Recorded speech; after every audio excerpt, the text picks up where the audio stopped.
પ્રકૃતિ રસ ઔષધિ ચેનલમાં આપનું સ્વાગત છે. આજે હું તમને મકાઈના ફાયદા વિશે જણાવવાનો છું. તો ભુટ્ટર, મકાઈ, મક્કા, સલ્લી, મકાઈ, કોર્ન વગેરે તેના નામ છે. તેમાં ફાઇબર, વિટામિન, કેરોટીન, પટ્સ, ફેરુલિક એસિડ મળે છે. તેનો ઉપયોગ આંખોના રોગોમાં, દિલના રોગોમાં, કેન્સર વગેરેમાં ઉપયોગ થાય છે. ગ્રંથિ પ્રકૃતિની છે. તો પાચનની ક્રિયાની વાત કરીએ તો મકાઈમાં ફાઇબર વધારે હોય છે, જેથી પેટના વિકારો મટાડે છે. ગેસ અને કબજિયાત, અપચો વગેરે દૂર કરે છે.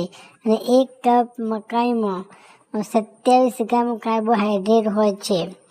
એનિમિયા થયો હોય તો વિટામિન B12 તથા ફોલિક એસિડ ના કારણે બનતું હોય છે. અને આ B12 અને ફોલિક એસિડ મકાઈમાં આવેલું છે, માટે એનિમિયા રોગ થતો નથી અને ખૂન વધે છે.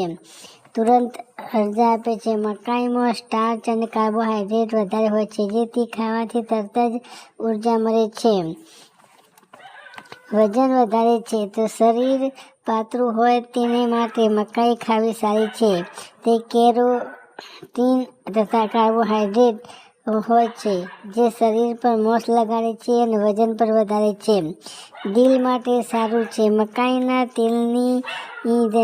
તેલથી ધમનીઓમાં જામેલું કોલેસ્ટ્રોલ નાશ પામે છે.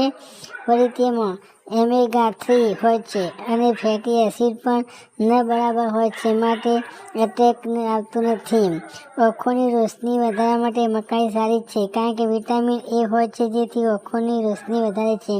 મકાઈ ખાવી સારી છે.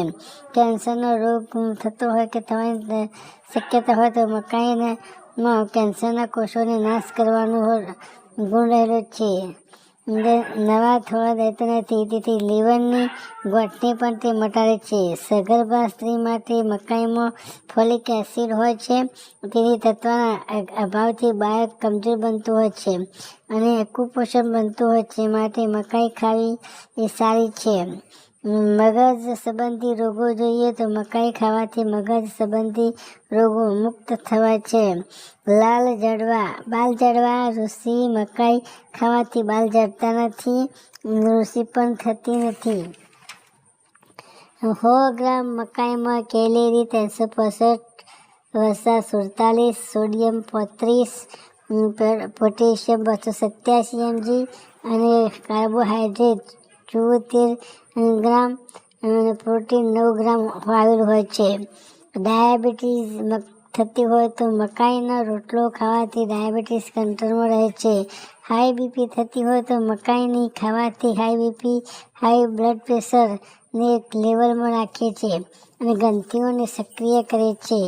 મૂત્ર રોગો મટાડે છે. એમ જોઈએ તો મકાઈ દાણા રાત્રે પલાળીને સવારે તે પાણી પીવાથી મૂત્રના તમામ રોગો મટાડે છે.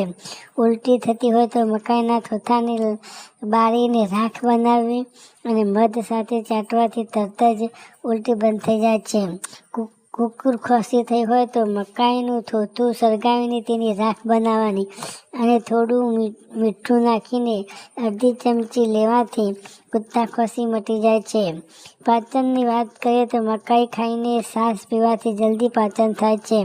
મકાઈ સાથે દહીં ખાવાથી વાત રોગ મટે છે, એટલે કે સંતુલન રાખે છે. કિડનીના રોગોમાં જોઈએ તો મકાઈના દાણા ઉપર 7 પડ ઝીણા પાતળી પડ આવતા હોય છે અને તેની સાથે ઉપર રેસા પણ આવતા હોય છે. આ તેનો પાવડર બનાવીને પાણી સાથે પીવામાં આવે તો કિડનીના રોગ મટે છે અને પથરી થઈ હોય તો ઓગળીને નીકળી જાય છે. જય જડીબુટ્ટી.